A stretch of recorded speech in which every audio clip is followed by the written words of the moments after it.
The first time my sister smiled at my fiancé in a way that made my stomach tighten, I told myself I was overthinking it. Weddings have a way of making everyone emotional. People become protective, nervous, sentimental, even a little strange. I had spent months planning every detail of our ceremony with Ethan, and I assumed the stress was making me see problems that weren't really there. Still, the feeling refused to disappear. My family had always believed that teasing was a sign of affection. Boundaries were treated like optional suggestions. If someone borrowed your clothes without asking, you were expected to laugh. If a cousin embarrassed you at a family barbecue, you were told to lighten up. Any complaint was met with the same response: don't be so sensitive. Growing up in that environment taught me to question my own instincts before I questioned anyone else's behavior. So when my younger sister, Vanessa, started paying unusual attention to Ethan, I tried to ignore it. It began with little things. She laughed a little too hard at his jokes, even the ones that weren't funny. During family dinners, she'd somehow end up sitting beside him no matter where everyone else was seated. If Ethan stood to refill his drink, Vanessa would suddenly decide she needed one too. She complimented his shirts, his haircut, even the watch I'd given him for his birthday. Good taste, she'd say with a smile that lingered just a second too long. Whenever I looked uncomfortable, everyone acted as though I were the problem. "Oh, come on," my mother laughed one Sunday afternoon while clearing the table. "She's just being friendly." My father shrugged. "If Ethan really loves you, then none of this matters." Vanessa smirked across the room. "Exactly. Unless someone's insecure." The word hit harder than I expected. Insecure. It was a label my family loved using whenever they wanted to end an argument. It didn't matter whether your feelings were reasonable. Once they called you insecure, the conversation was over. Ethan noticed my expression immediately. As we drove home that evening, he reached across the center console and held my hand. "You've been quiet." I hesitated. "Do you think Vanessa flirts with you?" He didn't answer immediately. Instead, he let out a slow breath. "I think she pushes boundaries." That wasn't the denial I'd expected. "You noticed?" "I noticed weeks ago." My heart sank. "Why didn't you tell me?" "I didn't want to create problems between you and your family." Every time she said something strange, someone else laughed like it was normal. "I figured maybe your family communicates differently." I stared out the window. I was hoping I was imagining it. "You aren't." The simplicity of his answer scared me more than anything else.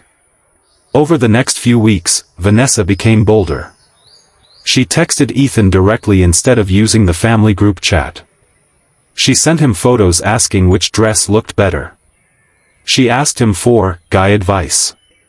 One afternoon she even invited him to lunch without mentioning it to me. Ethan showed me every message. "I haven't replied," he said. Looking at the conversation made me feel sick. None of her messages crossed an obvious line, but together they painted a picture that was impossible to ignore. She was testing him. When I confronted Vanessa privately, she burst into laughter. "Oh my gosh," she said. "You're actually jealous. I'm asking you to stop." "Stop what?" "Messaging my fiancé. I can text whoever I want. Not when you're deliberately making me uncomfortable." She folded her arms. "If your relationship is so fragile that a few texts scare you, maybe you should be worried about him instead of me." I walked away before saying something I'd regret. That evening my mother called. "I heard you upset your sister." I asked her to respect my relationship. "You embarrassed her." "No. She embarrassed herself." Silence filled the line. Then my father's voice joined from the background. "You're making a mountain out of nothing." Nothing. That word echoed in my mind for days. Was it really nothing? Or had I simply spent my whole life being taught that my feelings mattered less than everyone else's comfort? The closer our wedding came, the stranger things became.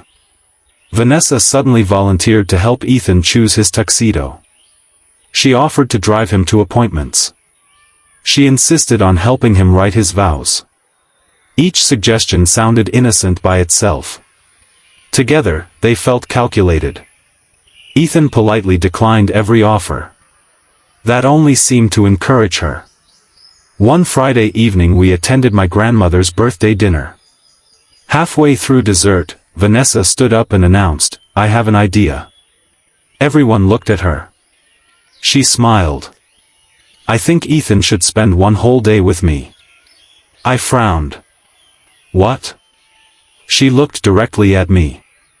"Just to prove how strong your relationship is." The room grew strangely quiet. "What are you talking about?" I asked. My uncle chuckled before answering. "It's the family loyalty test." Several relatives nodded as though this explained everything. "The what?" My aunt smiled. "We've always done it." "I've never heard of it."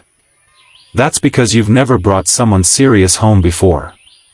Vanessa leaned back in her chair. "The idea is simple." She looked at Ethan. "I spend a day trying to convince you to leave my sister." A few people actually laughed. "If you refuse," she continued, "you pass." I couldn't believe what I was hearing. "You're joking." "No," my father said calmly. "It's tradition." "There is no way this is a tradition. It tells us whether someone's loyal." I stared around the table. No one looked shocked. No one looked uncomfortable. As though asking someone's future husband to entertain deliberate flirting was perfectly reasonable. Finally Ethan spoke. "I appreciate that your family values loyalty." Every eye turned toward him. "But loyalty isn't something you prove by participating in disrespect." The smile on Vanessa's face faded for the first time all evening. "I won't be taking part." The room became silent enough to hear silverware touching plates. I thought the conversation was finally over. I had no idea Vanessa had already started planning something far more dangerous, something she believed would expose Ethan, but would end up exposing everyone else instead.